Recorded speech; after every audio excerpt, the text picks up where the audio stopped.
Every evening, the same comings and goings.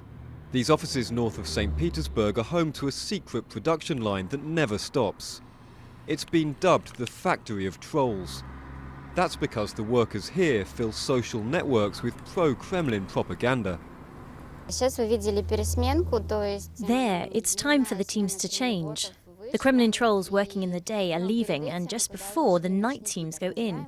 They work until 6 a.m, writing posts and comments to flood the internet with ideas which are well-intentioned. Ludmila worked in the building for 2 months. Like hundreds of others, she was attracted by the good salary. But in the end, she resigned, disgusted. For example, we had to write very positive comments about the government. We're given information and told how we should use it. For example, that life is more and more beautiful and we're living better and better.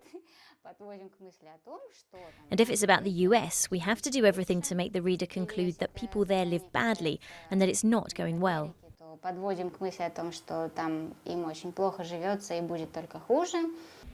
Several media organizations have investigated the so-called factory of trolls, including Novaya Gazeta, one of the country's last remaining independent newspapers.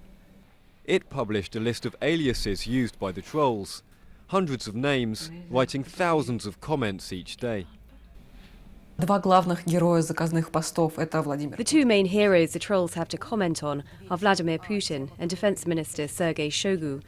Among the most common themes we find is negativity about Ukrainian policy and conversely positivity about the Kremlin's domestic and foreign policy.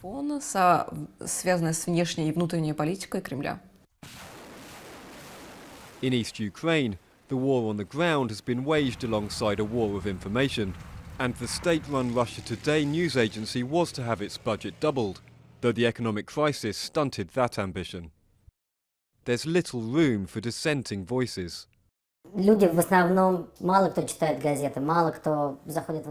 general, few people read newspapers or news on the internet. People watch TV. And all we see on TV is horrible Ukrainian nationalists who want to kill all Russian speakers in Ukraine. The lies are mass-produced with a level of industrial production. The press in the country where I work behaves like the German press in the 1930s.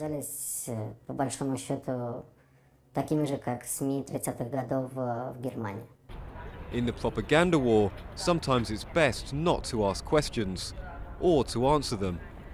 Russian media close to the government refused to comment.